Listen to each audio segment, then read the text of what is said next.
Welcome to Paranormal Gateway Paratalk. I'm the host, Scott Wise, and tonight's special guest, Professor Sylvain Rochon. Professor Sylvain Rochon is an award-winning futurist and 2024 visionary leader who founded the Alliance for Extraterrestrial Diplomatic Contact to create the first UN-recognized embassy for extraterrestrial civilization. With over 20 years in science, engineering, and technology, he blends visionary ideas with practical innovation. He serves as CMO of CykoMetrix, teaches at the National Law University in Meghalaya, India, and consults as a futurist. Holding degrees in biochemistry, chemical engineering, and education, Rashawn advances projects shaping humanity's future. Without further ado, let's welcome Sylvain to the show. Hello, Sylvain. How's it going? I'm doing great. Nice to be on your show. Okay. Nice having you. Let's start off with what first inspired you the interest in extraterrestrial diplomacy, the idea of building an embassy for extraterrestrial? Well, it's a fairly long story. I'll keep it reasonably short, but because it's a story of my life in a way, right? Like I was very young. I was curious in anything paranormal. And my interest was mostly intellectual. It's not because I've experienced anything. I've never seen anything odd. Like I haven't experienced contact or anything like that, like some of my colleagues now. I was just curious about the universe, what was in it, and the mysteries just annoyed me. It just annoyed me. It's like what, like ghosts and ETs, and like I would read these books, like what is really going on? I just I was annoyed that we didn't have answers, basically. So that went on for a while, and then when I was about 13 years old or so, I was still elementary school, high school, transitioning, and I read a book that was written by a man called Rael or Claude Vorion at the time, called the book that tells the truth. That was the title of the book at the time, and that book kind of like woke something in me. It kind of he was an experiencer, right? So he had meetings with aliens, and he described like how we were created on Earth, and like the mentions of all this in the Bible and all that stuff, and that kind of gave me the start I needed and motivation to explore that angle, the ET angle, way more. Because well, we were actually like the created by aliens, and they're watching us, and then from that moment, I kind of started putting things together. So that was that book that got things started.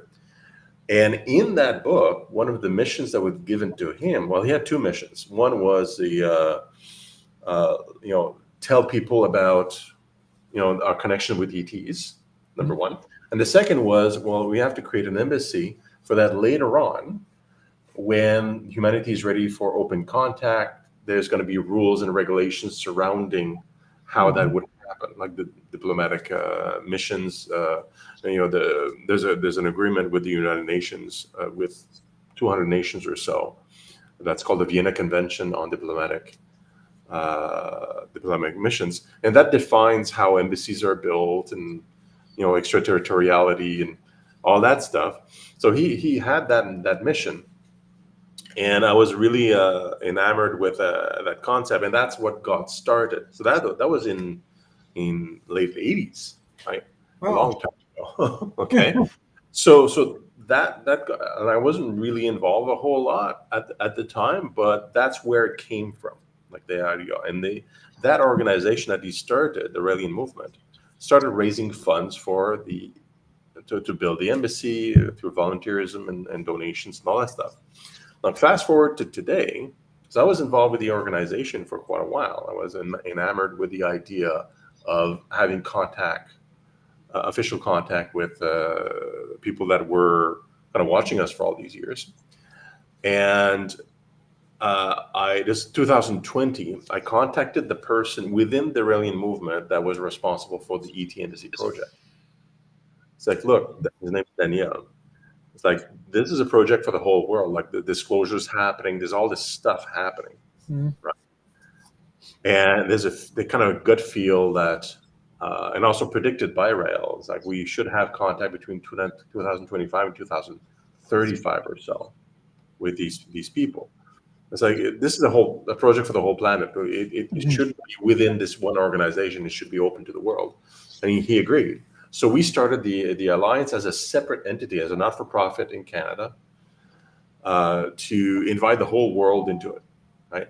So and now we have like 32 organizations associated with in the network, including the Raelian movement. They agreed to participate, and all these organizations pool the resources, whether they're media or their religious organizations, their scientific organization, whatever, to make it happen. So that's why we were able to get access to about $50 million in funds, blueprints, access to personalities and expertise for the construction of the embassy as a separate organization.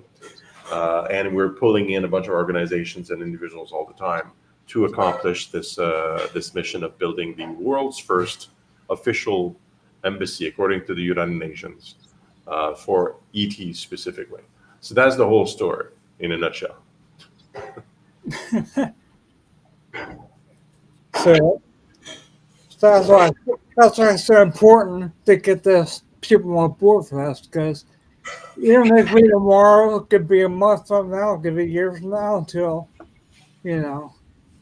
So yeah, there are major challenges though.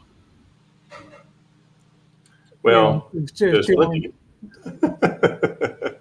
I, Yeah. I think it's an open-ended question, but Yeah, well, the challenges are significant, but they're actually not too unsurmountable. It's reasonable even for a small organization that's volunteer funded like ours. Because a lot is actually in the hands of capitalism, and I'll get to that, like why that is, and also just the ETs themselves, which have a lot of access, and they have the technology to do whatever they want, really, with us and themselves.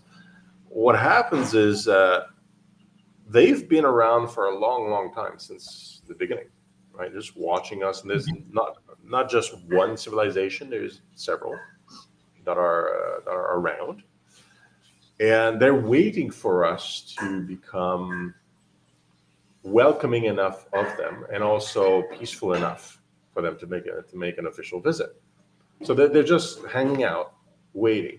If you're aware of the Fermi paradox, I'm sure you are, right?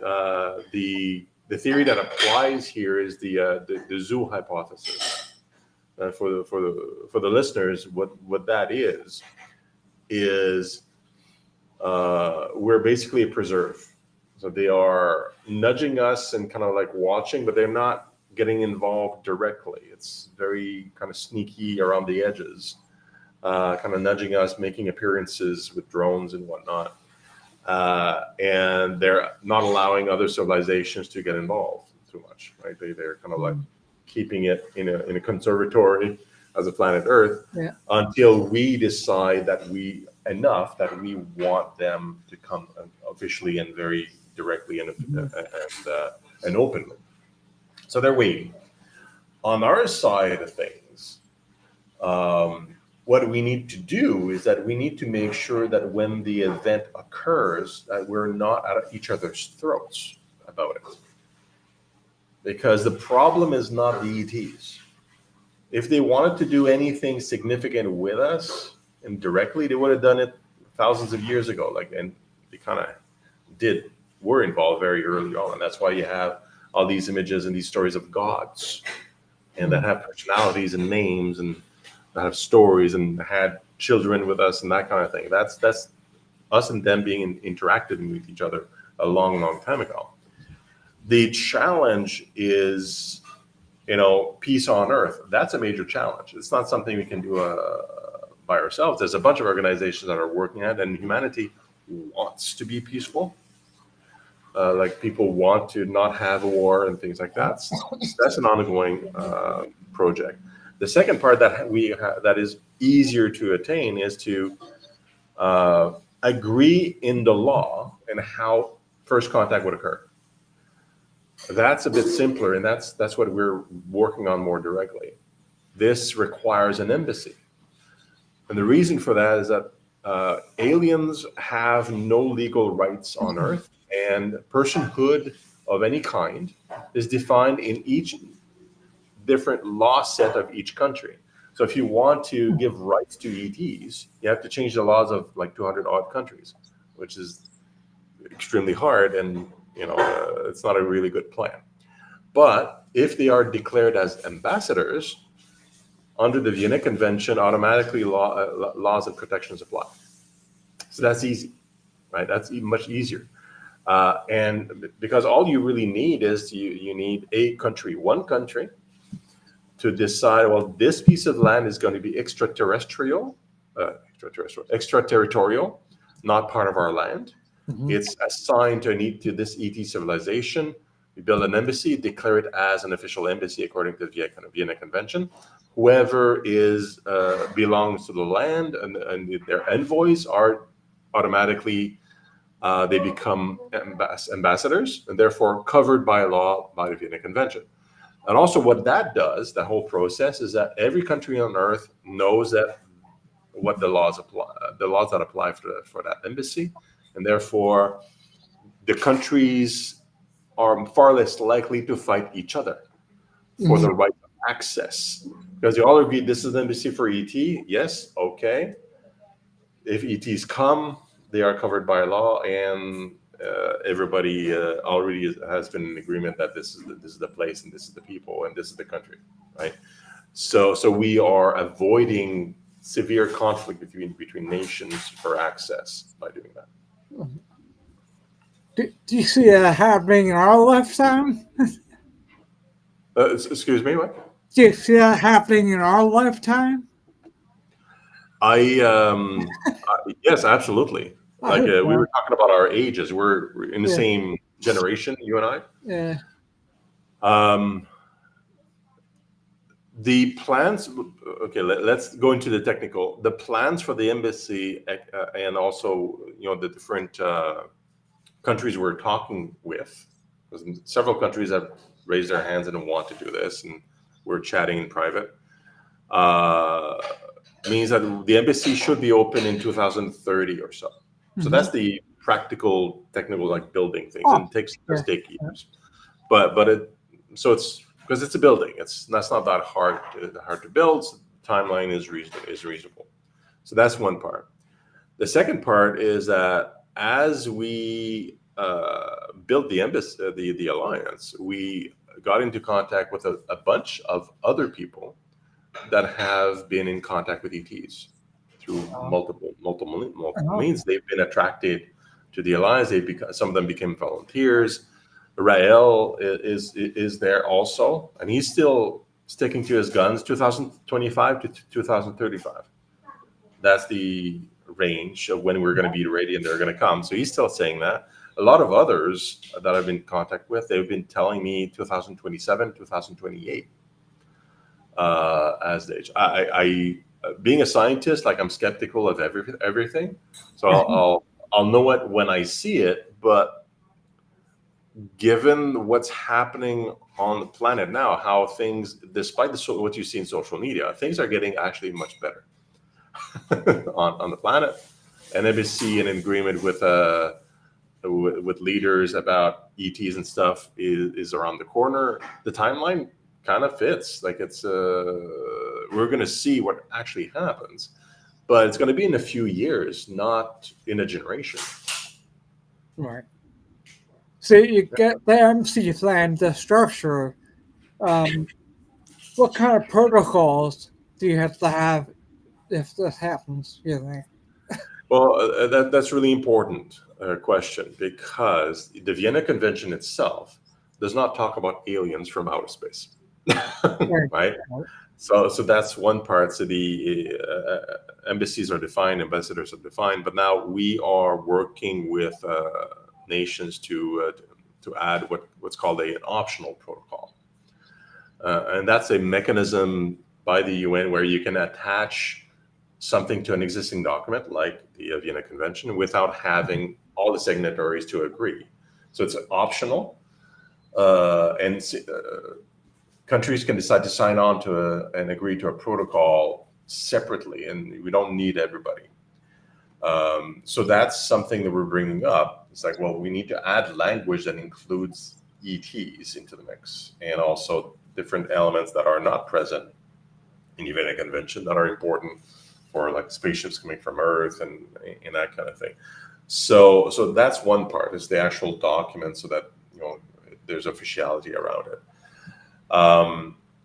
Aside from that, there's protocols regarding, well, who's going to be at the table, how we're going to comport ourselves, that kind of thing. That's not something that's defined in the Vienna Convention at all. This is left to the ambassadors to figure that out, right? And it's not like our ambassadors of Earth have much contact, as far as we know, with ET civilizations to discuss this. So I think it's going to be fairly impromptu as far as who's meeting from the other side, because we don't know where they're going to come. Is there going to be advance warning? We don't really know. It's all in the hands of the ETs. Presumably, there's going to be some signs, maybe, and something in the sky that kind of hovers for a while over the embassy, maybe something like that, something fairly obvious without being aggressive. And then us humans will quickly scramble and figure out like who's going to be going into the embassy and to meet these people. And I would expect the host country, the country that gave the extraterritoriality, will want to sit at the table. So if there's national leaders or people connected that are listening here, that's pretty good access. Because you're surrounding the embassy, so you have leverage to be at the table. Aside from that, I don't really know. Like it's going to be there's going to be plenty of discussion and figuring it out. Not every nation is going to be have access directly there. It's a fairly small room. It's not 300 people. It's there's like probably 12 seats at the table for each group of participants. So it's a small subset, and then it's only from that. Since we don't have much going on from like instructions from the other side, so to speak, we need to figure it out from that point. Like if they're going to let us know in a more official manner what they want, and then we're going to tell them how we want to things moving forward, and I think we're going to go from there. Yeah, kind of reminds you said earlier about them watching us. It's kind of like we're Truman on the Truman Show. That's a really good analogy. And like Truman, played by Jim Carrey at the time, we noticed there's a wall already, right? Yeah. And we're wondering what's beyond that wall. And I think that's an excellent position, because there's so many things that we do not know about the universe. Or even though we consider ourselves high technology, our understanding of the universe and what's out there is extremely limited still, right? We're almost ready to regularly go into space, like we're planning a base on the moon in the next few years, that kind of thing. So we're getting there to be more having more access and better tools to look out. But the universe is a massive place. And whoever's in it is still much of a mystery. So once we break through that wall, keeping to the analogy, compared to the Truman Show, we're not sure what we're going to find. There's plenty of people that are in contact with ETs that are getting clues and indications of what we're going to find. And from what I'm being told, because I'm not an experiencer, right, there's an infinite amount of civilizations and life out there, and it's vast. So they're spread out, but they have way more advanced technology than us, and they can move around real quick, like faster than the speed of light. So there's like in the Milky Way, there's likely dozens of advanced civilizations that are collaborating, that are doing things together just in the galaxy. They're spread all over, but they can move around the galaxy just like they want. Whereas in our case, the fastest we can go in communication is speed of light. And we've been broadcasting for not quite 100 years. Well, in the galaxy, that's 100,000 light years in diameter. Our communication access from like I Love Lucy back then, TV, remember that, has only spread out like 100 light years, less than 100 light years. We are babies. Like, we don't know. It's all to discover. All right. What kind of scientific or legal expertise is being brought together for this project? Okay, I didn't catch the first part. What kind of scientific or legal expertise is being brought together for this project? We have legal experts on international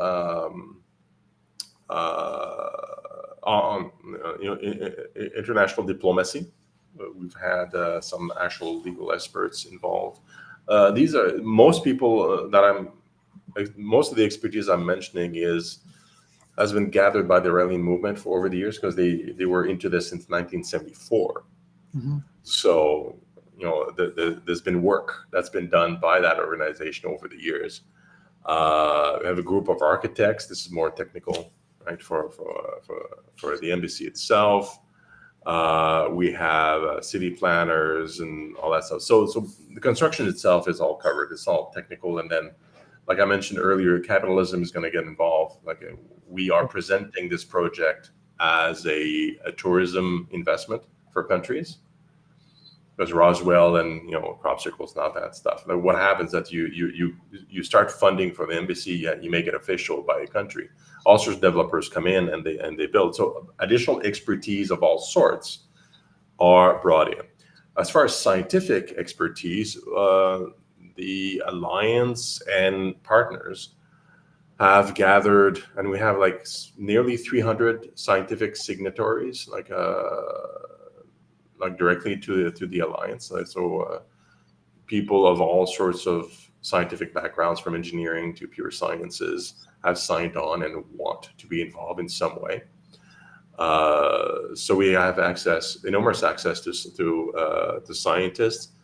There are others that are in connected organizations, like the Sol Foundation. This is Dr. Avi Loeb, for example, and Dr. Gary Nolan, and some others that we're in contact with, but are not signatories proper. So we have other organizations of scientists that are looking into this, and hoping for contact with ETs will be available. There's a new organization called SETC, the Scientists for Extraterrestrial Contact Initiative. I think that's what it's for. SETC.org. They are a group of scientists that are explicitly stating, they want to work towards like a direct contact with ETs and exploration of that. So the access to scientists that are already like with their minds set on this is in the hundreds. Wow. And as soon as there's signs of contact or communication, you can imagine scientists being what they are. They're the fundamental part of scientists is curiosity and seeking truth. That's what a scientist is. They just want to know, right? At the base of it. Once there's some signs, you can imagine every scientist on the planet will want to have access. They'll want to know. They'll want to read about it or be involved in it, because that's going to be transformative in every field. But right now, already there's hundreds of scientists are signed on and know about this project. Wow. Yeah. I realized that, but that's cool. So in your work as a futurist, how do you balance visionary ideas with practical real world applications? Um, I can talk about myself, not Okay. every futurists are the same, but because it's not like a scientist. But the discipline of futurism is probabilities into the future, and what we like I do what's called scenario planning, which essentially is developing scenarios, plausible scenarios for the future, and how does that impact multiple industries, right? So one scenario is what we were talking about. Like, what if there's contact with an advanced civilization from elsewhere? Okay. Well, because the only thing we can do is we can project who we would be if we have 1,000 years more of technological advancement. That's really hard to do, by the way, right? Science fiction does a decent job at scenarios, but it's very creative. It's not too much grounded in reality. But I really like the creative approach of Gene Roddenberry, not because he's popular with shows, Yeah. but he I think among other creative people in science fiction, he was I believe he was trying to be reasonable for the most part in his projections of what the future would be. So I'm referring particularly to Star Trek here, right, which everybody is familiar with. He was projecting, humanity having like being in contact with multiple alien species, and by the 22nd century, like I'm not much of a trekker, but 22nd century, he was projecting that already we were developing a warp drive to, go faster than the speed of light and experimenting like that. And by the 24th century, having all these ships, flying around, and just like we see in the show. That's probably by the 24th century, we're probably going to be way more advanced than what we see in the show. So it's just good to give the idea, right? 25 years ago, we barely had an internet. This is us here, right? Yeah. And and our computers were all desktop computers at the time, and we would have just started having personal computers at home. Right. Now our smartphones are more powerful than the first supercomputer we had back then, and we have them in our pockets.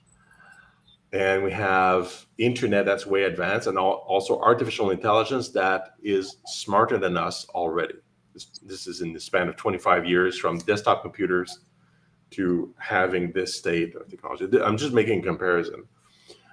If you imagine us in 1,000 years, we cannot imagine us. Roddenberry couldn't do it either. Like what we see in Star Trek in technology, we will surpass that in likely less than 100 years. Right? It doesn't mean that we're going to spread out that way, but we'll have access to the technology and knowledge. So these ETs that are visiting us, they had that technology when we were in Stone Age. Okay? Yeah. They were with us. They were able to travel the distance between the stars in a reasonable amount of time, so beyond light years. And that's been a few thousand years. That was a few thousand years ago, right? Right. Like many of thousands of years ago. So when they visit here, we can't conceive what kind of technologies they have and what they're capable of. We can't even imagine that. We can presume they are at least a type 1 civilization, most likely a type 2, according to the Kardashev Mm-hmm. Sagan scale, if you're familiar with that. A type 1 or type 2 civilizations, most likely type 2, are able to harness the power of a whole solar system, right? And perhaps more. So we are babies in comparison. And we are going to discover through contact with them what is possible with technology.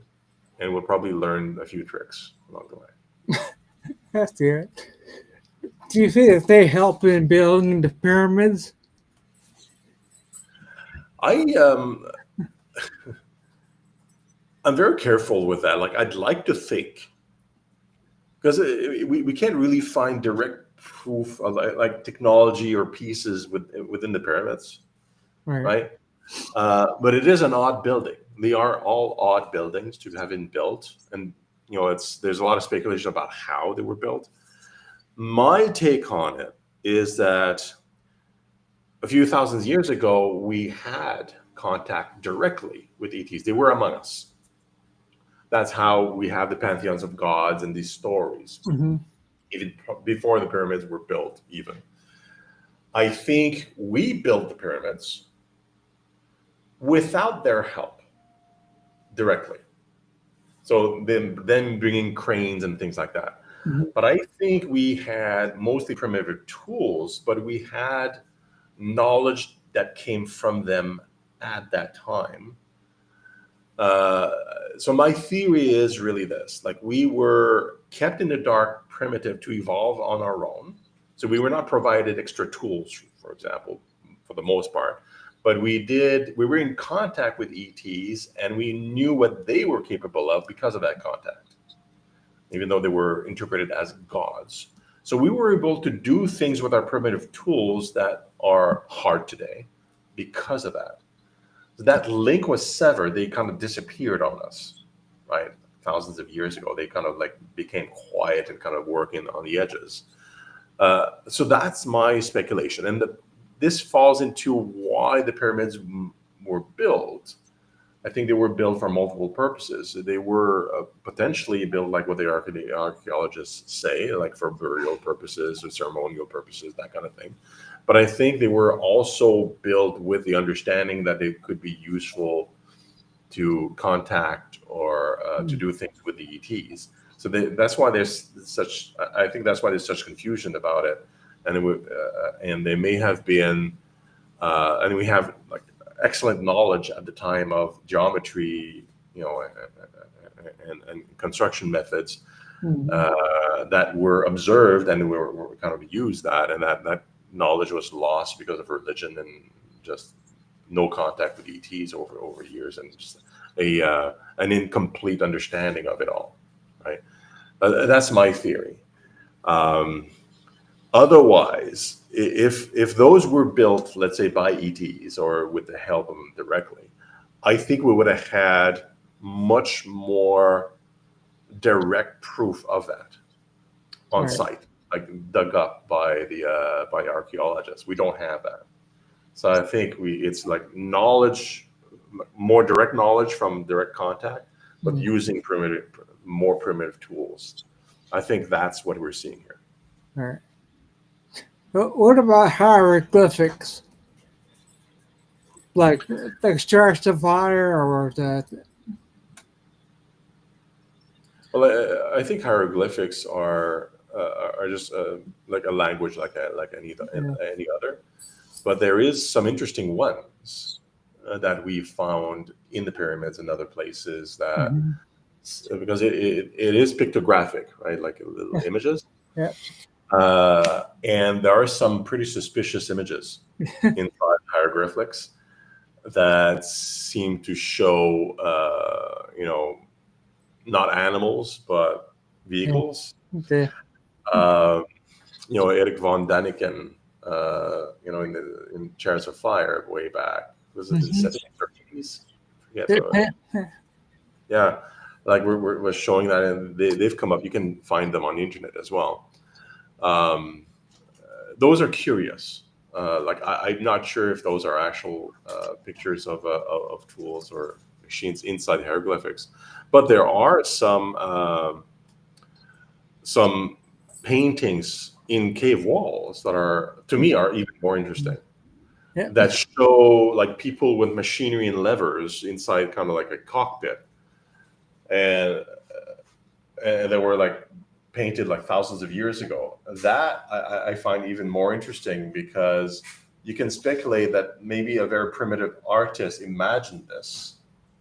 Sure, creativity can be quite exceptional, but usually creativity comes from experience or from stories. So we don't imagine that. We like to think that we imagine things like from thin air. We really don't. We get inspired by experience, stories, by the living, and then we pull from that and we create something new from that. That's why when we were talking about earlier about science fiction, right? Then science fiction writers are very creative. They think about, well, what the world is going to be in 1,000 years. We've seen from writings that they are somewhat limited in their imagination. It's 1,000 years is something that we can achieve in 100 or 200 years, because it's there's a limit to how far are we going to be able to project Right. things based on, because we project on based on our understanding of the universe, and our understanding of the universe improves as science improves and what we can observe and things like that. In the advance of engineering, it's always faster than we anticipate. So for a caveman to imagine a spaceship with levers and mechanisms when all they have is fire and wheel, right? Right. That's really hard to imagine that they figure this out through a creative process. It's extremely unlikely. But if they've seen something like that, yeah, then they get creative around what they've seen. So maybe they've seen mechanisms and they've depicted it. Yes, okay, that's what we observe in creativity in science fiction and projection. And so I think that's remarkable, because we have petroglyphs that are paintings of cavemen observing machinery from other civilizations landing on Earth, or possibly a more advanced human civilization that used to be here. That's a theory. I don't buy into that, but that is possible. They'll observe these machines being here, and I think that's the point. If the machines were here flying around, that means a lot of things that we see, like the Nazca lines or anything like that, becomes more explainable, right? So I think I may have seen a drawing that was a football shape with 3 dots in. So I think I was one of them. The hieroglyphs, right? Yeah. Yeah. I saw that. Yeah. Yeah. Yeah, I like to think that was like is Yeah.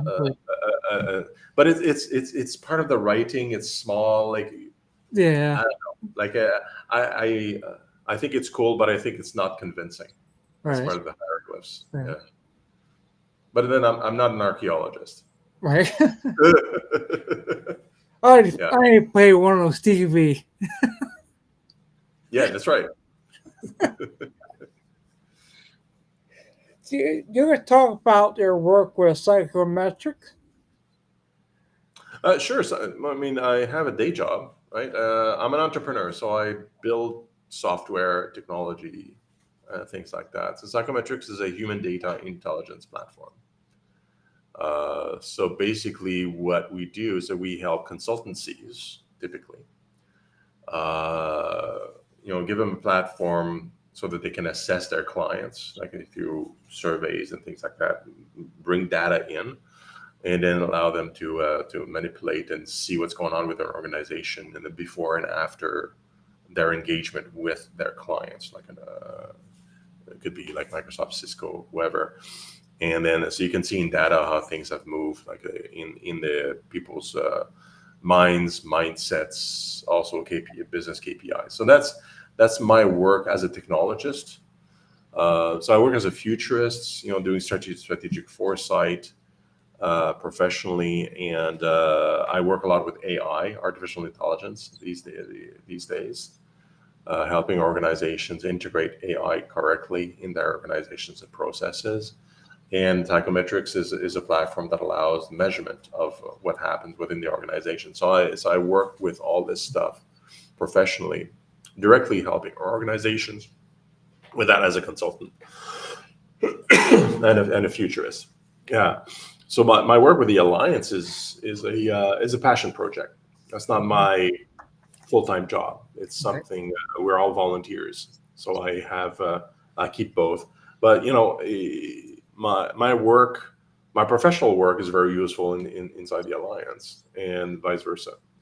It's my head is constantly in the clouds, thinking about the future and where we're headed as a humanity, as organizations. But at the same time, my feet are firmly on the ground in the science, the engineering, the software, making things happen. Yes. Like best of both worlds, huh?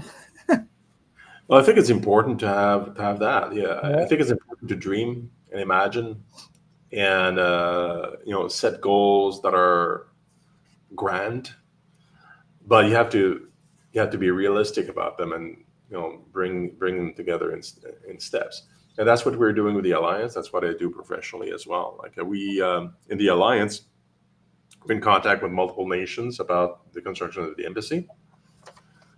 We're in contact with a bunch of scientists and experiencers and channelers of ETs, and having conversations with them as well. So they're trying to figure out what's real, what's not, what's practical, what's not, to make sure that the embassy is built under the right rules, so that we have that first contact that will benefit us all.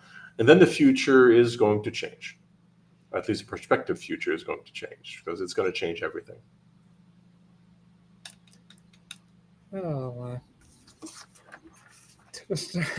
I'm going to mention that book I read about engineering paradise. Um, and with that information, how that going to help with, you think, when they come? You understand, right? Yeah, you're talking about engineering paradise, right? Yeah. Yeah, that was a book I published in 2018. The purpose of that book, just for information, was to engage policymakers, entrepreneurs, and individuals into creating a better world, like a new world. This is still the opportunity today. And that's my identity. Like I feel so strongly about it. I call myself a paradise engineer. So I might as well. I'm an engineer. I'm a chemical engineer, but maybe a paradise engineer, an engineer that creates a better world. With AI and all that stuff, we are able now to build a world, just to paint a picture, a world where people don't need to work to survive, like to have basic stuff, right? A world of abundance, basically, instead of a world where we have to scrounge and share limited resources. So that's the world we actually live in now. There's enough being produced to feed everybody comfortably and to house everybody. Is just structured with a mentality, with our past mentality of scarcity, where things are limited and we have to divvy out resources to people that are worthy of it. That's the old ideology that comes from way, way, way back, and it's still there in our present day, because we kept the same systems where if you work, you have money. If you have money, you can buy what you need. If you don't have money, you're not contributing. Too bad. That's kind of like the really rough mentality of it. Now we have social systems to kind of cover people that have that can't provide for themselves. That we've kind of like created bridges, right? Now the world is basically abundant. Intelligence is abundant, even, right? That's AI. In the next few years, everything you can imagine is going to become a commodity. This is just the truth of our current system, the way it's moving. Mhm. AI, energy, all that stuff becoming commodities. So intelligence and productivity not being done by humans, but being done by machines. So that's why like every goods and services becomes basically free. And that creates a world of abundance. It creates a world where people are, if they work, they are actually mostly detrimental to the economy. It becomes a problem to the economy. So that's just the way things are now. But our systems are still in the systems of scarcity. So that's the problem. So we need to redesign systems in that new reality, so that a reality of abundance, so that in such a way that nations ultimately can share, because we don't have equal resources. Each Mhm. nation has different levels of resources and capabilities and things like that, where we could enable more international trade in a fair way, and so that it flows, so that everybody gets whatever they need, and it wouldn't cost us anything to do that, which would be beneficial. So that creates a platform where humanity on their own can create a world where people are basically non-stressed. That creates all sorts Right. of benefits. Oh, I love that. Yeah, but insert ETs into the Mhm. mix now, right? Because we were talking about that. In 2-3 years from now, when we're going to start more viscerally realizing this that we can create this world, ETs appear. Let's imagine that now. They are, because of their technological advancements, they have way more access to abundance than we do. They've been in that mode for 1,000 years Mhm. plus, right? And that's because they have access to the whole galaxy of resources. Like nothing is expensive. They have access to energy, abundant. Uh, they don't need anything from us. They don't. We are primitives stuck to our blue ball, still bickering about different resources and who's going to eat and who's not, while they're mining asteroids and suns and things like that, like way beyond what the individual person needs in their societies. You don't need all that to be happy. And they arrive here, and the first things we're probably going to ask is, can we have some of that? That's what we're Yeah. going to have for sure. Yeah. Can we have some of your technology? Can we have some of your knowledge? Can we have, because you have things that we want? That's going to be our posture. Likely, they're going to say, here's 0.01% of what we know. Start with that. Right. Okay. And it'll wise up with that a bit, and then we'll see in a few years, right? That's likely what we're going to say, and Right.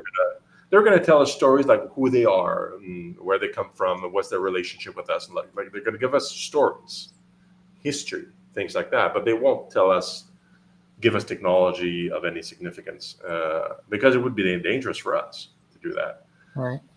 But from that contact, from the stories, we're going to start seeing who we could be ourselves in the near future, because there is going to be a mirror. It's like, this is our future possible civilization. How they live, we can live like they are. Right. And knowing human ingenuity and creativity and innovation, that's going to give us new goals to strive for.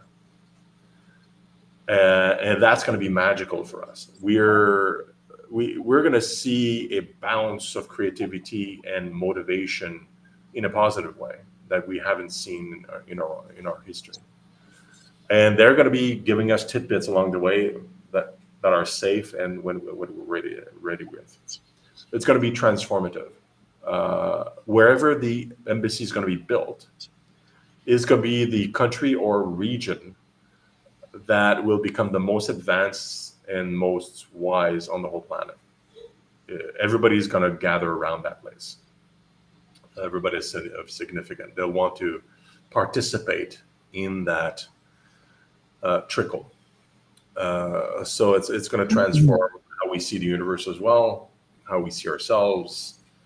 I think lots of the existing conflicts will melt away, not because leaders and autocrats are going to decide or throw in the towel necessarily. It's because the population will want better. They'll say, I want some of that. Right. And they're going to strive towards that.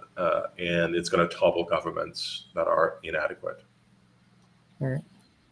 Do you think aliens are technology now? Do you think we have alien technologies now? Is that your question? Yeah. I think we were nudged in that way over the years. Like here's a theory about, for example, Roswell or Roswell-esque type of experiences where there was presumably a crash and things recovered, right? It's not only in Roswell; it's happened elsewhere, like in China and Russia and other places where we don't hear about much because of the governments there, for instance. But it's happened in other places. I think those were intentional crashes, containing information, materials, drones, biological material, and so on, for us to kind of like poke at and discover things that would be that could be safely discovered and put into our own technologies, perhaps. Civilizations that are way more advanced than us don't travel the same way we do. And they don't have technology that crashes that easily or that gets shot at and destroyed in any way without them wanting us to do that, maybe testing us in some way. And here's my reasoning for that. Imagine Roswell, because it's well known. Object crashes. We discover interesting materials, but from what we've seen after Roswell, every scientific advance, because this was 1949, is it? 47? Yeah, 47, I think. Oh, Slightly before 1950. From then to now, every significant scientific advancement we've made in humanity can be traced back to a lab, like where you can connect the dots from reasonable advancements through normal science, not like here's a material, stuff like that. So I don't buy into the idea that there was like some kind of like advanced technology that's gave us microchips or something significant, because we can trace back all this research from normal science, not from a crash somewhere. Like we did it ourselves. So I think, like, if there was a crash or something intriguing recovered, it was intentionally not going to be stuff we could like leapfrog ahead in science, because we would have seen it in the science. Right. And this was 80 years ago or 75 years ago. Like the whistleblowers and the people that were there, they have all sorts of stories, but none of that actually panned out and became, open. Like the disclosure efforts will reveal some of that information, and over time, probably. But my point is, like, ETs have been planting evidence or elements to make us think and make us advance, but without providing us significant advantages. So I think it's all intentional, including appearances of what seem like intelligent beings, like organic beings. And we know now with robotics and AI, like we can create that. We can create biological beings now, very primitive ones, like small cells. But like in 100 years, which is nothing, we'll have biological robots that look like us walking around. Like we biological grown in vats that'll be doing tasks. So they can do that too, and they can implant that. And it's like, okay, make us talk, make us think about it, and we think these are the aliens that are super intelligent that came here and they crashed. No, these are drones. and it makes us have a conversation and kind of think about it, and creating Hollywood movies Yeah. make the population think about ETs and what if, right? Yeah. It's a social engineering effort at a small scale that creates a conversation that leads us to now when we have a bunch of people that are very big fans of Roswell and these things that want to see ETs. They want to see the real thing, right? And they're open to it. So I think it's all a social engineering plan. It's nothing more significant than that to me. Wow. Do you believe that religion and spirituality play a role in our first contact? Okay, you have to repeat that for me, please. Do you think religion and spirituality will play a role? Spirituality, 100%. Definitely. I think spirituality is important at a fundamental level. I'll get to religion in a second.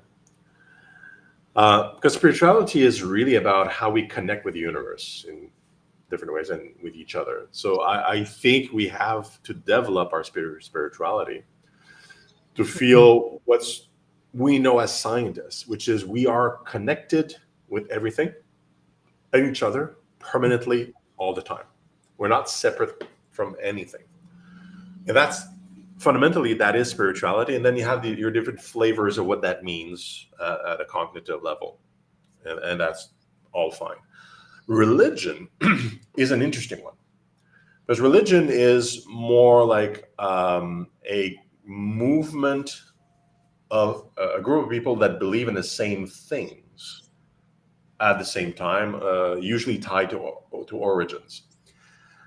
Now, if you ascribe to the fact that ETs were influential in the early days and were often connecting with individuals and guides at times, so what we call prophets, and I do ascribe to that, and Jesus, Muhammad, Adam Smith, Zoroaster, and there's a bunch, right?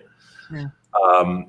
They all talk about people from the skies connecting with them, or an individual or a group, right? That look like them.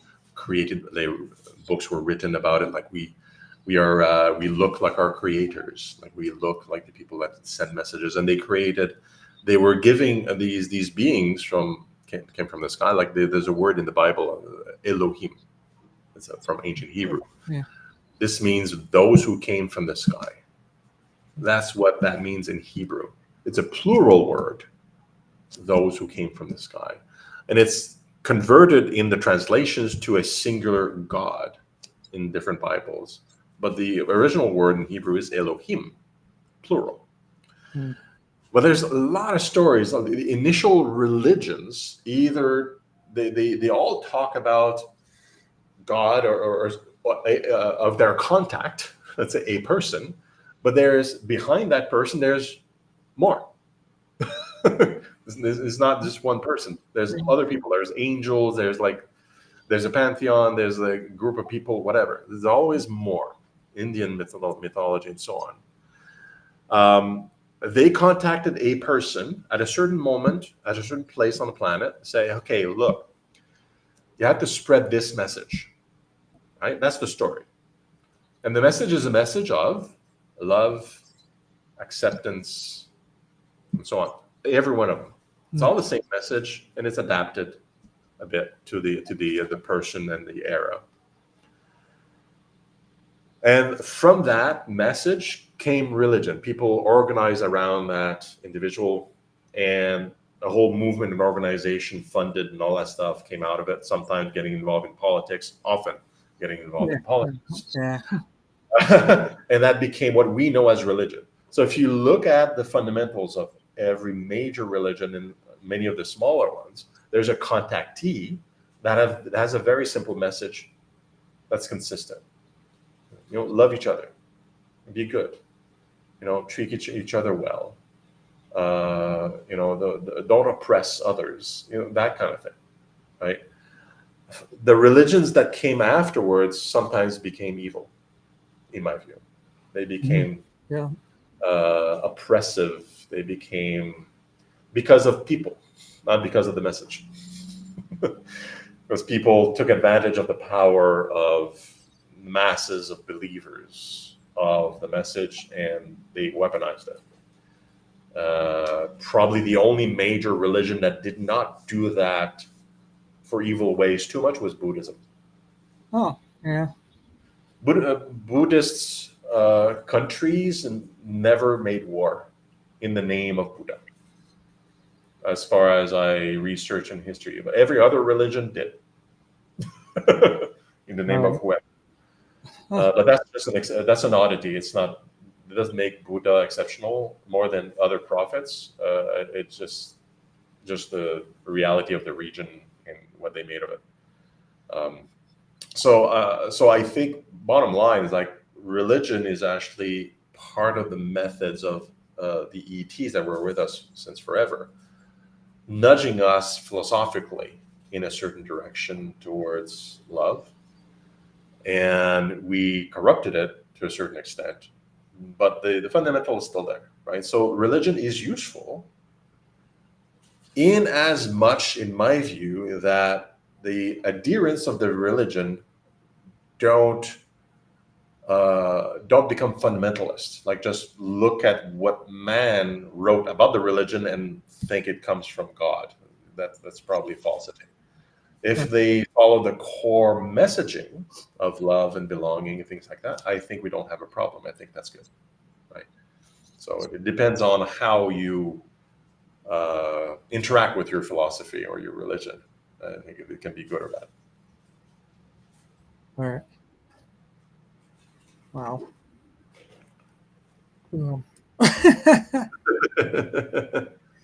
So, looking ahead, what message or hope or vision for the future would you like to leave with the listeners?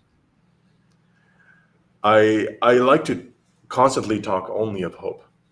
That's all. That's the dream. Like we have the opportunity to build a paradise for ourselves, with or without ETs. We have the knowledge and the understanding of things to do that today. And that's, to me, that's the most hopeful thing, because it means you can do it yourself. I think that's great. Mm-hmm. And then add to that, like ETs that come in and say, hey, look, like this is how we live.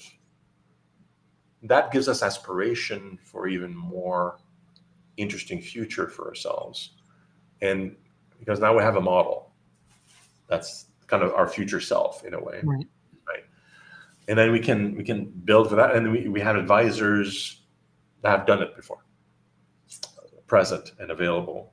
And it gives us a vision of the galaxy and the universe that is teeming with life, wisdom, understanding, possibilities.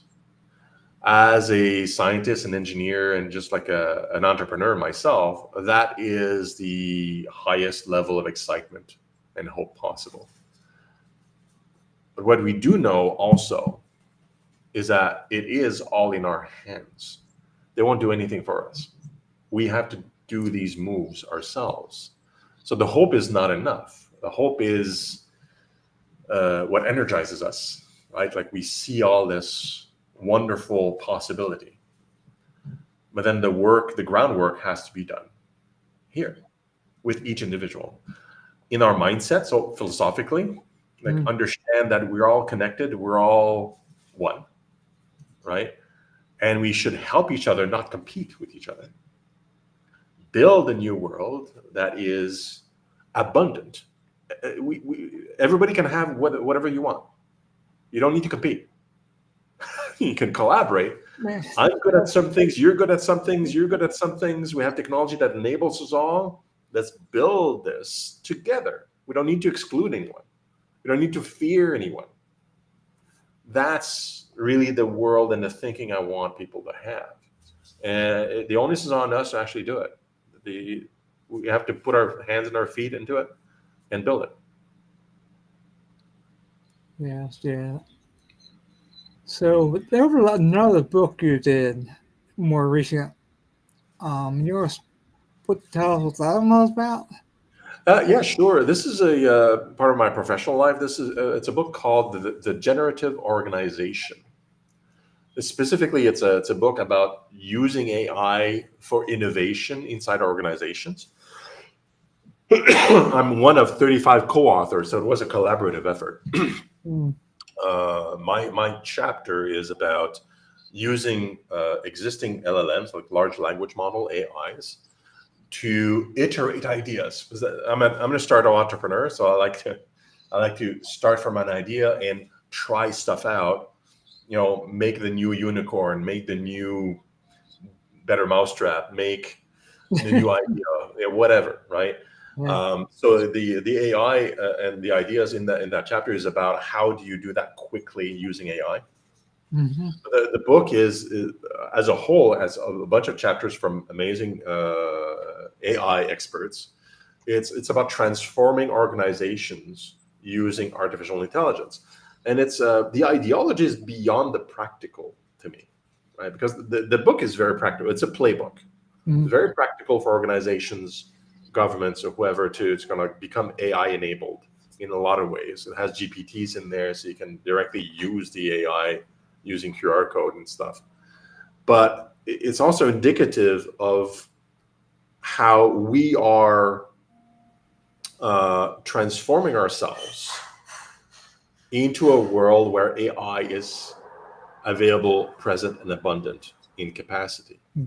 That's the part of the new world we're building in a way. We're building intelligence that can do all the repetitive and nasty work that we have to do for us, liberating us to be more human. So having organizations adopt AI in the way that's written in the book is part of our path towards that nice world we just talked about. Um, in a way, it's extricating ourselves from being machines working, being busy machines, right? Working so that you have food on the table and then eating and then working again the next day, that kind of thing, to a world where we're redesigning ourselves as being creators, interactors, communicators, lovers, value builders between us, and the AI and machines in the background doing all the busy work, Mm-hmm. right? So that's something we haven't seen since the Industrial Revolution, which is weird to me, but that's true. Like before the Industrial Revolution, what were we doing as families? Most people had a farm, Mm-hmm. right? And so you farm, so you work hard, right? You farm to eat, but you're doing things on your own term.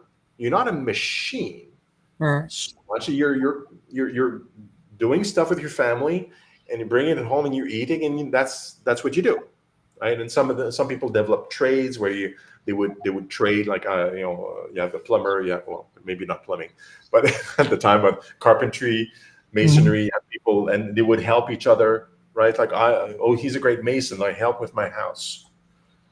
It's kind of like that where we're heading, but we high tech, right? Where people like, I have skills that I like to share. I'm going to help my neighbors doing things because I'm a human and I can do these things in a way. Even the AI robots can do it, but I like to do it. I have free time. I got all the stuff I need, basics already. So we're a sharing economy. Artists, engineers, scientists, creators, lovers, storytellers. We're gonna do that with each other because we're not busy being the horse and the computer and the machine anymore. We don't need to be farmers. I mean, that's not the analogy I wanted to point out. We're not going to become farmers. We're going to become exclusively consumers, giving us time to do other things with our time with each other, so trading and exchanging, being part of society. Um, in a practical sense, instead of spending all your time doing what we consider work, so like focusing on that, we'd be focusing our time. It's like, what can I give? What can I do around the house and around in the community? So a lot of volunteer work is gonna come up. what do? You just do stuff with your time. You do things that you love because you don't have to do it. It's not an obligation. It's something that you want to do it. So you get to do what you want. It's abundant. That's the world we're building. Where all the industrial stuff is happening in the background. All the necessary stuff is happening in the background using robots and AI. It's hard for people to grasp. It's hard for anyone to grasp this kind of change in mentality in society. But that's a choice we can make in a society we can build. And our identity no longer tied to our jobs, but tied to whatever we do in the world that we choose to do, and whoever we are in the world. So, just to close off this idea, I asked at a conference once, like, what is the most valuable thing? That I was asking the crowd, what's the most valuable thing that you do in your life? Most people will say, well, my work is this, my work is that. But in reality, after I probe the crowd, the what's unanimous is being a parent, because most people become parents. Not everybody, but most people do. So when I asked the question, like, who thinks here that parenthood is important, is one of the highest value? Everybody raises their hands. It's like, okay, but we're not doing that much because we're busy doing our 8 hours or whatever, like 40 hours a week or 50 hours a week working, because we need to do that for the family. We sacrifice ourselves because we want to bring it back, because we know that's important. We need to eat. We need the children to eat. But what's the bottom line is, like, that family, children, friends, that's what we value most. We do the work because we want to do what's valuable. The work is not what's valuable. That's a means to an end. So if we have that covered, we're going to focus our time on what we think is most valuable. Still, that won't change. Right. Just we have time and capacity to just focus on that. And our focus on that is not work. It's being with each other. Right. That's something to aspire towards. Yeah. My son's all grown now, and he's 22. But back when he was born, I was taking care of him during the day and going to school at night. So that's what I got for 2.5 years. So you do what you got to do, right? Yeah. And you do what you got to do. I have a young daughter. She's 9 in Thailand, and she's the most important thing in my life. Right? She's adorable, and everything I do now is I do for the family. Like, it's and I include, because I've always had, like, I have my own little family, but humanity is my family too. Right. Right. I have a big enough vision to include everybody. So I'm trying to do things for everybody. And I think striving for that future we were talking about, enabling people to be who they are and to take care of each other, that's what's going to save us all. You're talking about crime, talk about mental health, talk about all these things that we see that are bad in the world. Well, remove the obligation of work. Remove the stranglehold we have from bad leaders and autocrats. Because their influence is through power and work and religion and these kind of things. Like, remove those barriers. People will be okay with each other. They'll be nice with each other. They'll want to do good with each other, because that's our natural instinct. So we don't want to have trouble. And if you have everything you need and you have abundant health care, crime goes way down. There's no need to be a criminal if you got everything you need and you have support and you have time to take care of each other. Right. And mental health is like, we help each other, so we'll help get the help they need. And most problems that are prevalent and that we just accept as being normal they'll dissipate and be solved, because our minds will be focused on that. What normal people do now, they see crime, they see all these things, and they say, well, I can't deal with that. I don't know how, and I have to get to work in 2 minutes. I have to take the bus. They have to think that way. So they kind of ignore the problem, the social problem, because they don't have the mind space or the time or the expertise to do anything about it. Go to work. Remove that, then now all of a sudden you care and you have time to help the neighbor when they're in distress, because now that's what you're doing. So I have so many reasons to be hopeful, because I can see where we can be, and I can see the steps towards that, and these are simple steps that everybody can take. Everybody. Yeah. It's where they choose to take it or not, Bill. That's why you read my book. It's a simple book to read. Well, it is. Yeah. Paradise. It's simple. It's a lot of that stuff in there, and it is 7 years old now. It's all doable. It's stuff that's already happened in some ways. We just have to change our mind. We have to think differently. Have to think about creating new systems, and that involves getting involved in politics to a certain extent, voting and critiquing. It's also changing cultures inside companies. It's about developing new products and services, that leveraging new technologies, improving access to a bunch of stuff, and being creative and being participant in society in all sorts of ways. And if we do that, and we're pushing in a positive direction, then we get to our destination. I'm definitely looking forward to the next 15, 20 years. Yeah. The road to it is going to be interesting. So I hope every person who's listening to this is going to participate. Don't think about your day-to-day the way you used to after today. Think about, okay, look, what can I do to build something new and better? Small things. Just listen to shows like this, right, that are hopeful. Change your mind a little bit. Be more positive. Be more loving. Volunteer a little bit. Talk about changing things at work. Start a company that solves a problem. Things like that, right? If there's 8 billion people, okay, I'm counting the kids with that. Let's say, I think it's more like 5.5 billion people, adults in the world. Mm-hmm. If each one of them every day takes a little step different, the world is completely different in a year. You don't need to create the new system on your own. No, that's really hard.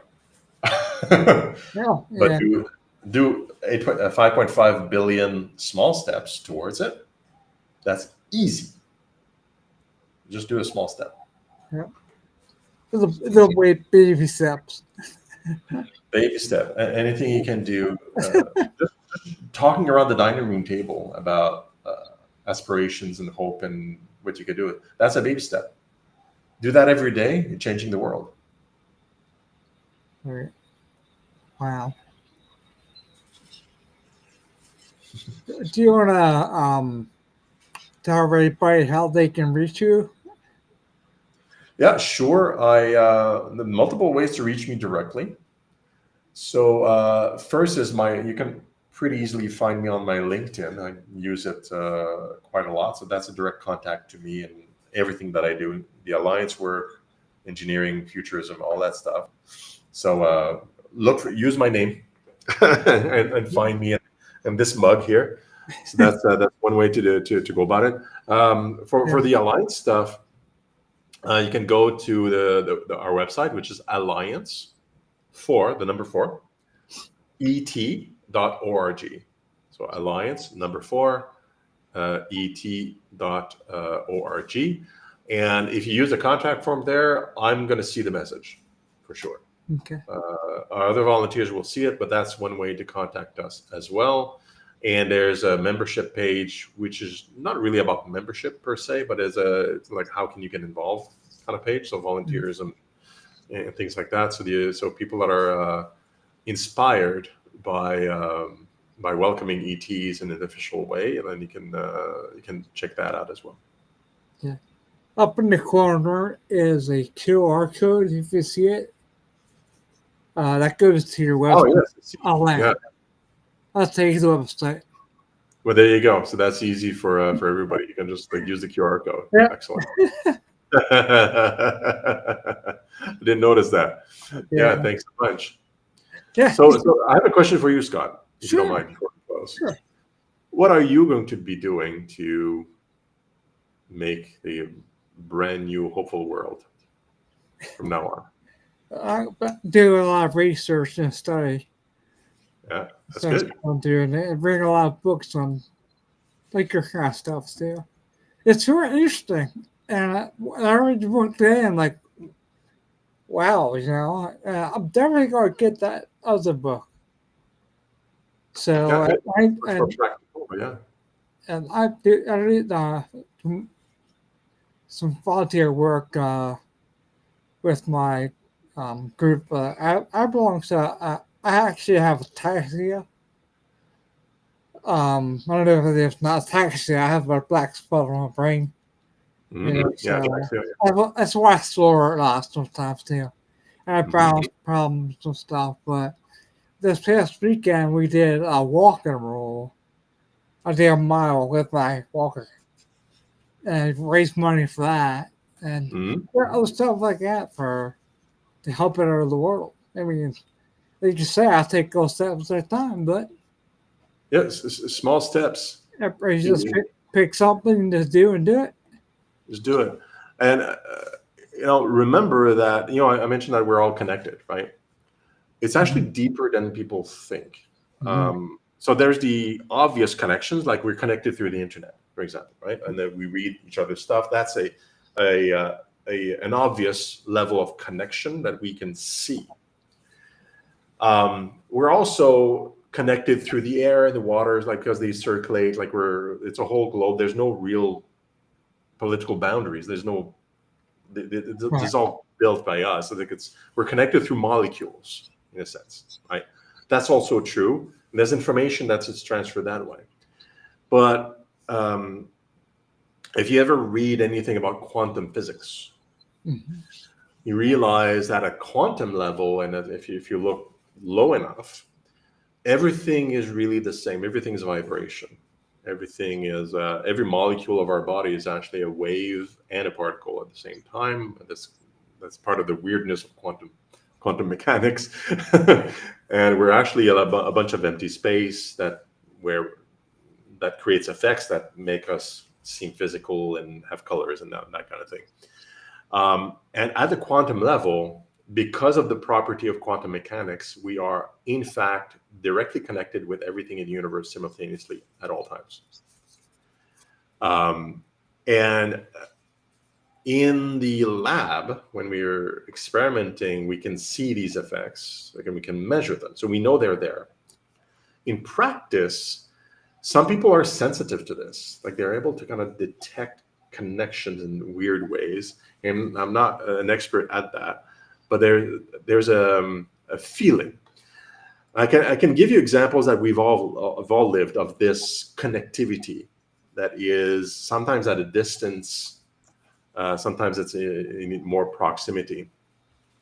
We've all at times been in a room with people, right? And then someone comes in that is having a really bad day. The whole room changes. You don't know what's going on. You don't even see the person's face yet. You just have a feeling like something, you're feeling it, right? That's the part of connectivity, right? It's not even molecule travel, don't know that, not that doesn't travel that fast.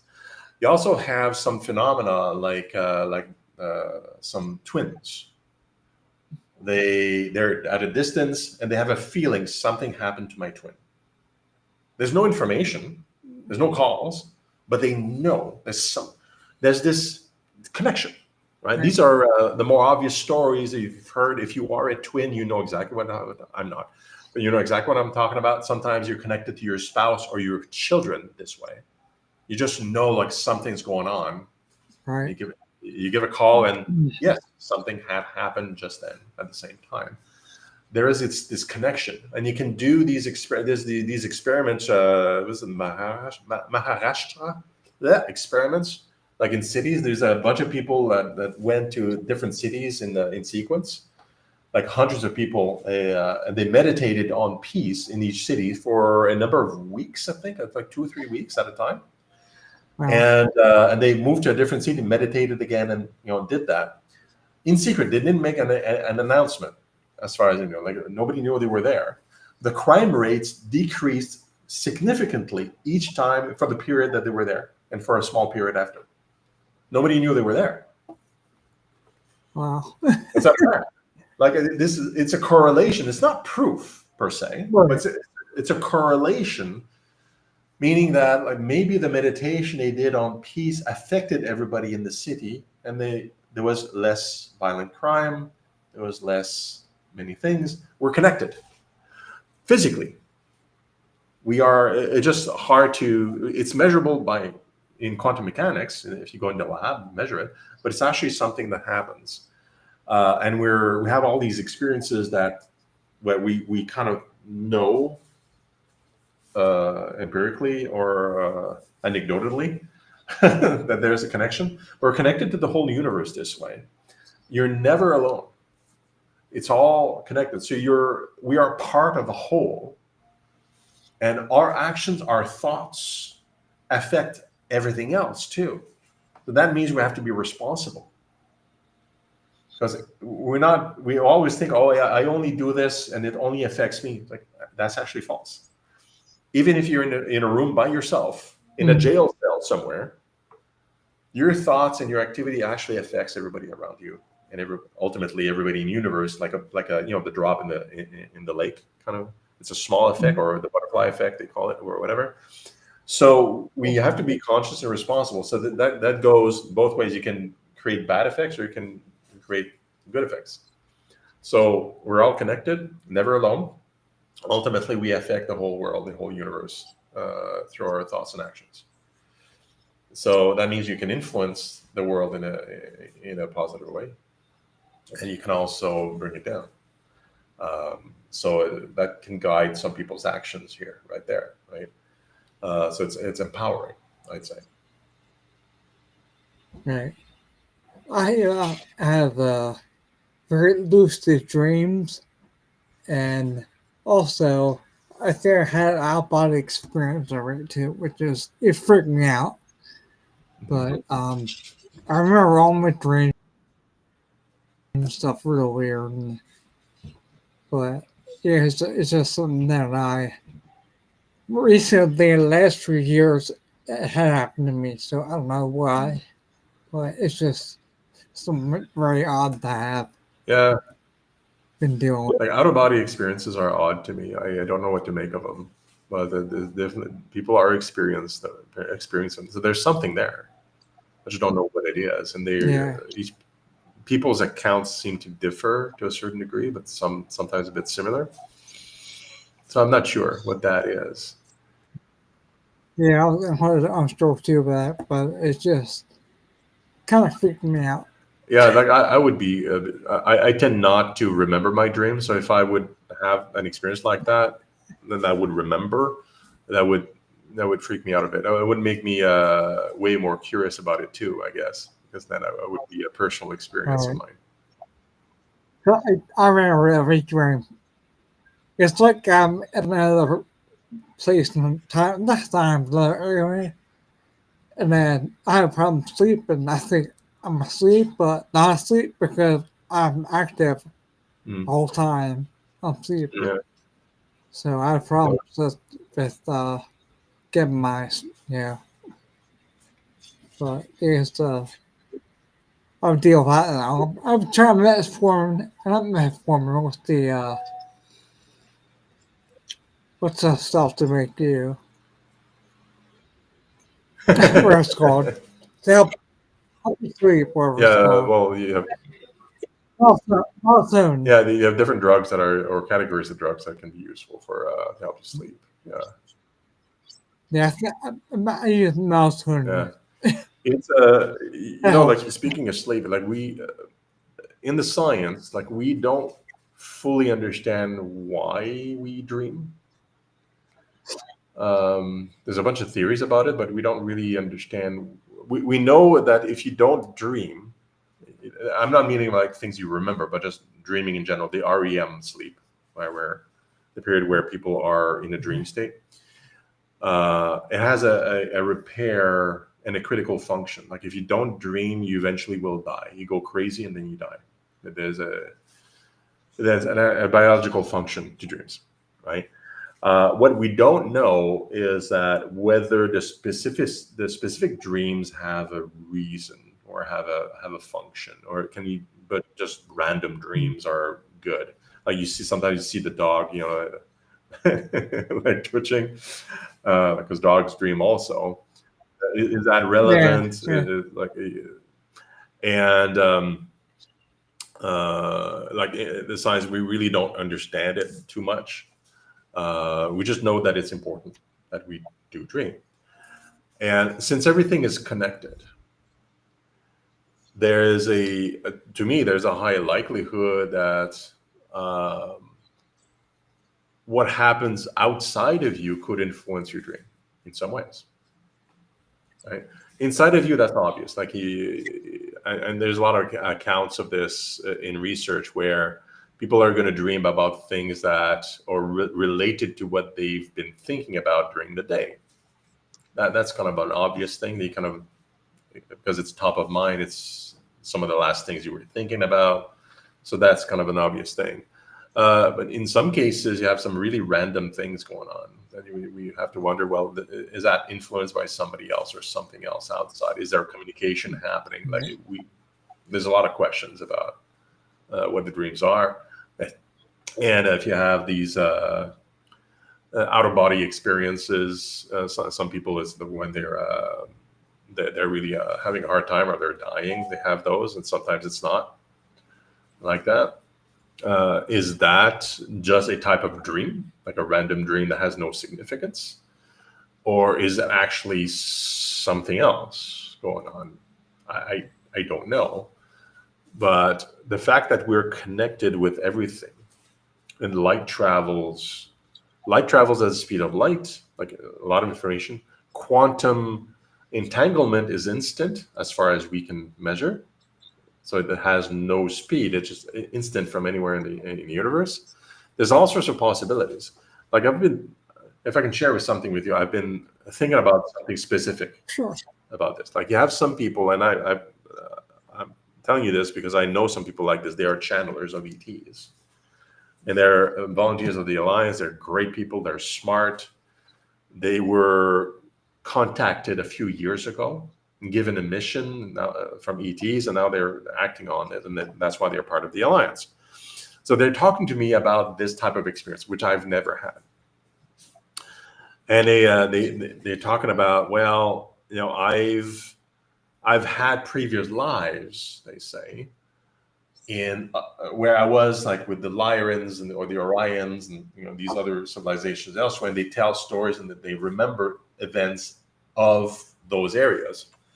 It's very, very sci-fi talk to me, right? Like I don't really connect with it, but I'm listening and I'm trusting these people, and were not like this until they had this contact with ETs. So as a scientist, I'm thinking, like, what's really going on here? Like that doesn't make a lot of sense. You can't live lives like this. Like what's going on? And I really don't know for sure. Then I had a thought. It's like, wait a second. Like these are places, and this is going to be odd for audience member, but you have to. This is founded in real measurements. Like so, but most people are not connected with distances like measured in light years. Like it has effect on strange effects. Basically, when you're looking into like large distances, like in light years away in other stars, you're actually looking at the past. Because what you're seeing is light that is moving at light speed, but it's taking years to get here. So if you're looking at Alpha Centauri, which is 4.5 light years away, the closest star, or the second closest star at least, because there's Alpha Proxima, but light takes 4.5 years to get here. So this moment, put a stick in the sand. At this moment, at this time, right? Okay.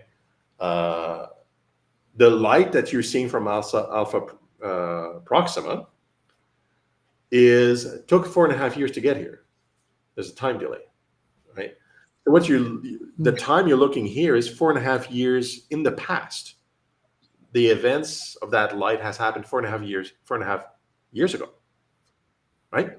The galaxy is 100,000 light years diameter. So if you look at a civilization, like I don't know the distances for the Pleiades or some of the other constellations and some of these stars, but most of them are tens of thousands of light years away. So the events that you're maybe catching in your brain from have been traveling at light speed, but those are events from 10,000 years ago. Okay, so what if these individuals that are seeing past events or past lives are not actually seeing their own lives, but they're perceiving somehow the lives of other people that are in these places from 10,000 years ago? Because the information is traveled 10,000 years, just like I was talking about like I Love Lucy, right?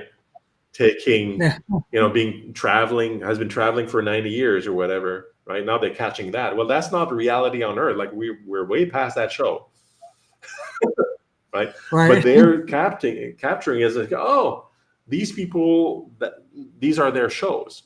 Yeah, 90 years ago. Right, but that's the first show they're catching, and then later on they keep capturing our own shows. Now it's going to be like the Honeymooners, and it's going to be eventually Friends. Eventually, you know what I mean? Like there's this delay. Yeah. So people that are feeling or understanding past life may be sensitive to things like that from the past because it's so far away. And information travels at that speed. Quantum level, then it's instant. So maybe you get mixed messages. You have some information that may be traveling at light speed, that has a time delay to it of years, many years. And then some of it may be quantum level information, which is instant connectivity. So that confuses things because not the times are not matching up, right? And maybe some people are sensitive to both those things or one of those things, and they're interpreting things in whatever way they feel makes more sense. And so I think that's in those cases, like thinking about paranormal phenomena, since this is your show, these could be in a way explaining some of those experiences that are described by some people. They're perceiving these things, which are past events elsewhere in the galaxy, and some of it happening instantly here, like telepathy, and that could be a quantum effect, right? Which is direct and instant, right? And if it's close to you, then it could be light speed, and you wouldn't know it because light speed is really, really fast. And if it's close enough, then it's like instant. It's very similar, right? So anyway, I diverted in this a little bit just to kind of demonstrate how some of the weirdness that we have heard of or seen or talked to people about could be explained through actual research and science, and not such of a mysterious thing anymore. So if you are an experiencer of something odd, it may be because you're perceiving and experiencing the universe in a slightly different way than most people. And what you're perceiving, you're interpreting in a way according to your filters, the way you see the world. Like a lot of experiencers will describe beings they meet as angels or as ghosts, holograms, ETs. They have a number of descriptions of whatever. Right. And visually, if you like, objectively, if you remove the terminology, you just describe what they see, it's all going to look the same. You know, if you talk about like a hologram, angel, ghost, these are all translucent light creatures in a way, right? Like it's see-through and it's made of, it looks like it's made of light, all of them, according to our mythos and things like that. Right. But they're describing in multiple ways. Okay, maybe the angels of the Bible. Angel, by the way, in Hebrew means messenger. It doesn't mean like child with wings. It just means messenger. Oh, yeah. Right? And they're depicted in multiple ways, but so people talk about angels. They often picture them according to some imagery that has like a very bright being made of light. That's kind of like some of the imagery of angels they talk about. Well, that could be a hologram, could be a projection of some kind using technology, but they're describing it as angel, right? That's like a definition. And then if you describe it as angel, then you put a religious or maybe a Christian connotation to the significance of that appearance, because now you're seeing angel, whereas it could be an ET. You know, and in the past, the angels from the old scriptures, since there are messengers, they probably were people, came from the sky, Elohim, Eloha, right? That brought messages to humanity. They were angels, messengers. Nothing very mystical if you explain it that way. It's like an ET sending a note through a through a messenger. It's like, hey, like we come from the sky, which is odd, I know, but here's what I have to say. And then through stories, it became like bright beings and angels that have these all these parameters to them that may or may not have been attributed to them at that time. So it's interesting to think about these possibilities. Yeah, that's fascinating. Also, because I got a lot of time during the days that I like to read a lot, so I got a lot of time to do that. So I've been reading a lot, with this kind of stuff. But yeah, I'm gonna definitely hit it well. I think after this. Is that available on Amazon? Yeah, both books are available on Amazon. Yeah, the generative organization itself, that's last month, like was released like very recently. It is a bestseller in over 20 countries, so it's doing really well. Oh wow! Wish I would Yeah, read very that book. practical. Sorry. So that it's a really neat accomplishment. Yeah, yeah. Yeah, I'm gonna probably get that one And then. I like your comment about reading. Like, I think it's important to be a lifelong learner. Just, and it can be reading, can be watching videos, whatever mode it satisfies you. But to be Right. curious, to try to learn perspectives. You know, try to learn about the reality of things. Like, especially in this world of AI, where everything is generated nowadays, like what's real and what's not. I think that's important to make distinctions and to learn about things, and get a clear understanding of what's actually true, what's objective truth. I think that's really great skill to gain, and then let's be creative, imagine, and innovate and create, but knowing that it is creation, knowing that it is something you're imagining versus something that's really real. So the head in the clouds and foot on the ground principle, right? Try to be grounded by objective truth and understanding of the universe as much as possible, and then above that, having fun and being creative and doing interesting things. I think that's a good mix. Definitely. So, okay. Right, but I want to get back on again, probably, if you don't mind. Maybe I think I'm booked out for a while, but I thought read your book. Let's have to get you back on again.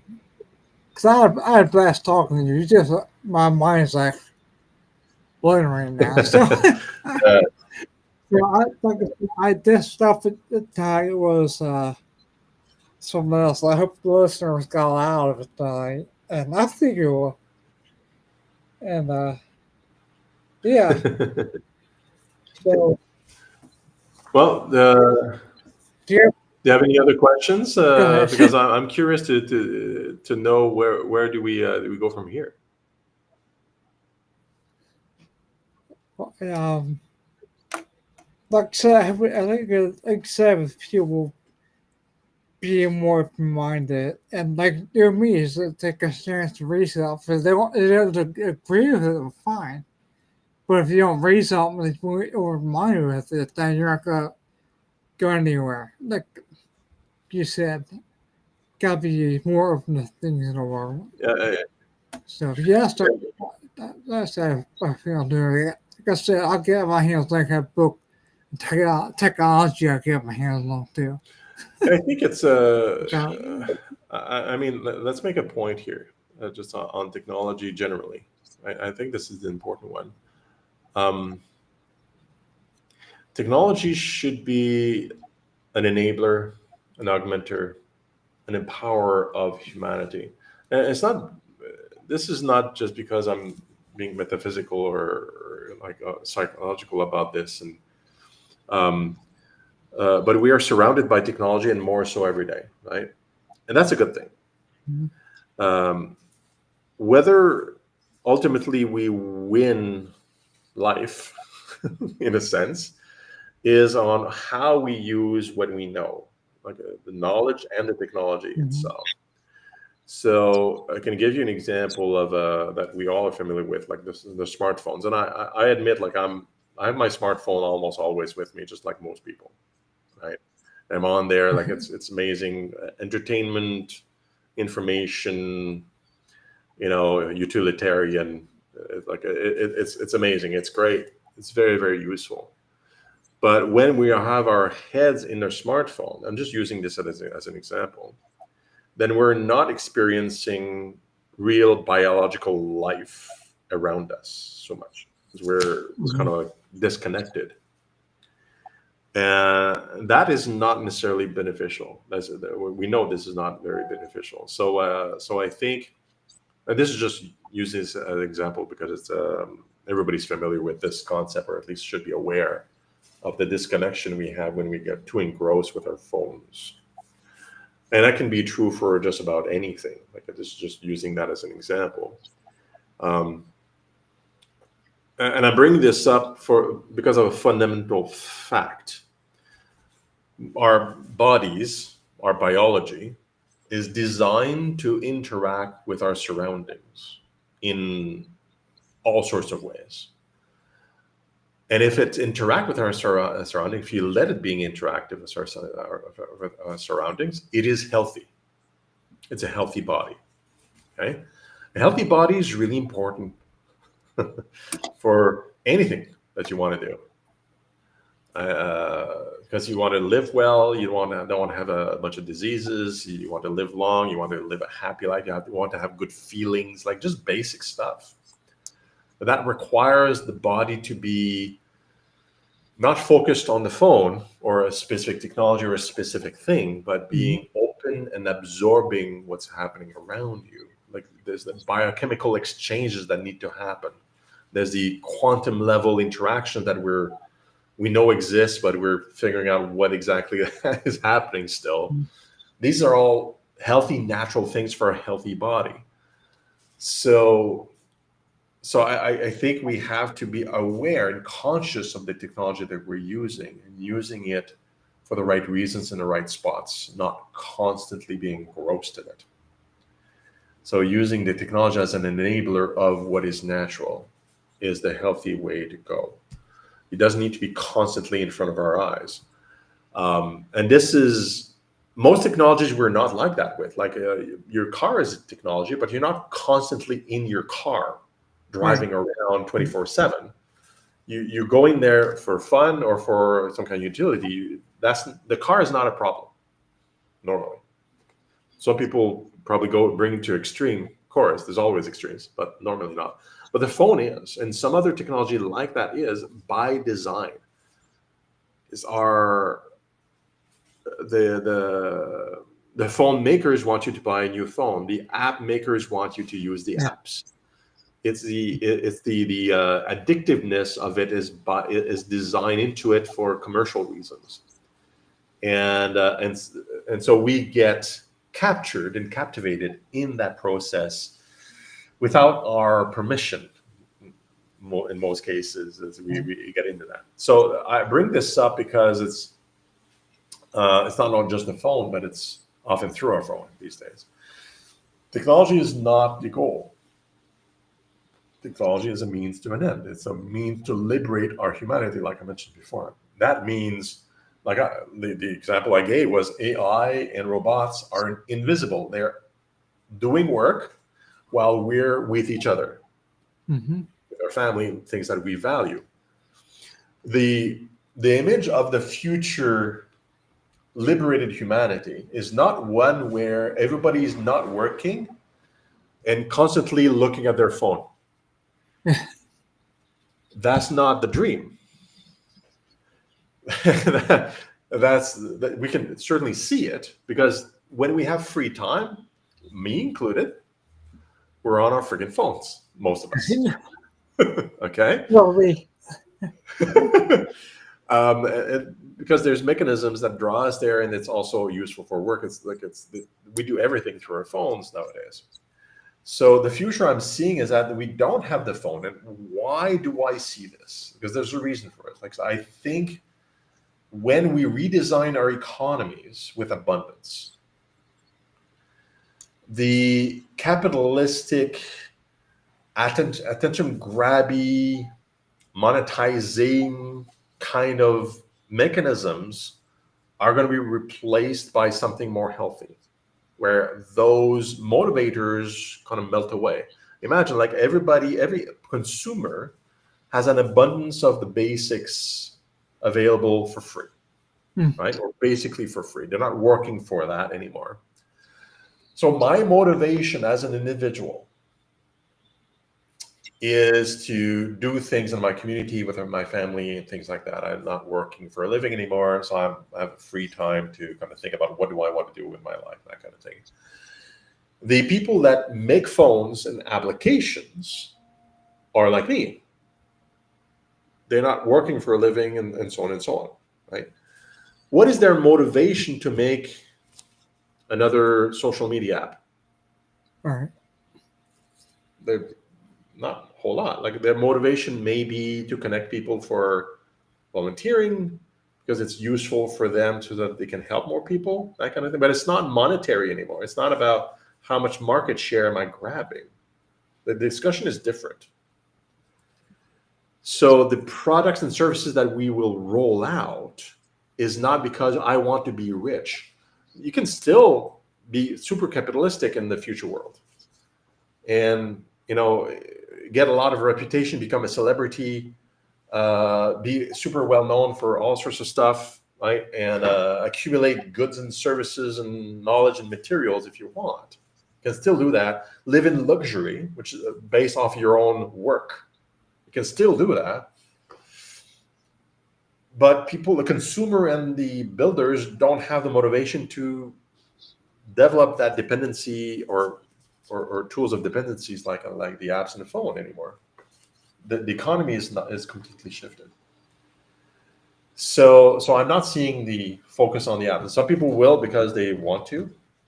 They'll Right. still play a lot of games and things like that. But it's the drivers of addictiveness won't be there inside the device as much as it used to. So people won't inadvertently be drawn into it and becoming addicted. That's what I'm seeing. That's what I'm projecting. So I think I'm seeing a much better world, a healthier world, mentally and physically, in a revised abundant scenario. And so I think more naturally we'll have a better relationship with our environment, like I was talking about, with our breathing, not being engrossed in this or that, being more with each other and kind of like just living, living more normally. So that's what I mean when I talk about enabling humanity. It's the ultimate conclusion to a lot of thought processes, a lot of mechanisms, and a lot of changes that we want happening. Where technology is, it's not because technology is more present with us, is because it's actually more absent around us. Is doing its own thing in the background, allowing us to just being ourselves in a healthy way, leveraging technology directly with our fingertips or our voice, whatever, when we want or when we need to, not because we're compelled to do it. This is the world we need to build, or we can build, and it should look like a very natural thing to do. And the bonus to this is like the society transforming, is that if you remove all the chronic stresses, or most of the chronic stresses that we have today, which is being forced to work and all these things, the natural state of a person is associated with what biologically we call the parasympathetic neural system. Complicated word to mean like this is like dopamine, oxytocin, all sorts of drugs that we generate when we're in a relaxed state, when you're not worried about things constantly. We generate these proteins that make us feel good and chill, basically. And oxytocin creates friendships and connections and care for one another. It's biological. It's not intellectual. We're naturally going to be that way more if you remove chronic stresses from our systems that force us to do things that we don't want to do and being stressed. And there was an amazing research. This is like I believe it's in my book. I think I maybe referred to it. It was, or maybe it's a manuscript afterwards because I confused what I write. There's a research from Harvard that was studying these states, right? Like the specific research was looking at if you remove those stresses from people, what do people move towards? Like, what do people do mostly to gain joy? What people like to do? And it was very revealing research when I found it and I read about it, and a few other connected research.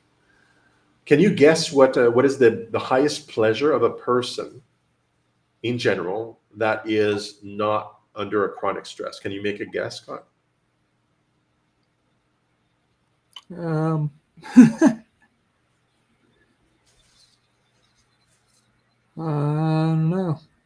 Okay, it's a pretty hard question, right? Yeah. The highest pleasure for 95% of the people in the study, so not everybody, there's always edge cases, right? Is giving. My pleasure of reading. Huh? My pleasure of reading. Yeah, well, sure. But the biggest pleasure is to give to other people without expectation of return. Oh, So like volunteering and things like that. Okay. So once I say it, people say, "Oh, yeah, okay, that makes sense." Yeah, because when you're chill and you're with your family, for example, well, you'll do something for your child. You'll do something for your husband, your wife. You'll want to do something with or for your friend. That's a biological driver. That's what the research reveals. This is something you want to do, and it's selfish. Weirdly, you don't see that selfish, but you're seeking pleasure for yourself, and the highest pleasure is to give something to another person not for yourself. I don't know if that's that activity gives you pleasure, which drives you to actually do more of it. All right. Which is a social dynamic that is extremely powerful. Like imagine this, a world that without chronic stress, without any kind of law or mechanism of control or social engineering, right? people will gravitate towards selfishly wanting more pleasure for themselves. Cool. Okay. And that biggest pleasure is to love other people, to give to other people without expectation of return. That's a pretty cool society to be in. That's great dynamics. Like that's a non-criminal, non-selfish society, even though the biological driver is selfish. The ideological mechanism is collaborative and giving. So easy, actually. It's an easy society to live in because it's auto-managing itself. Yeah. So, and these are things that I write about. This is not magic. We have to get there because we have the chronic stresses. They're there everywhere around us. So we can't imagine that world I'm describing, because we don't live in it. We just live in it in small spurts of time. But our own biology spurs us towards being that way if we remove the chronic stresses. So the goal for me to generate that new world is to use the available technology to change systems, the whole systems, so that people don't have this chronic worry anymore, the survival instincts.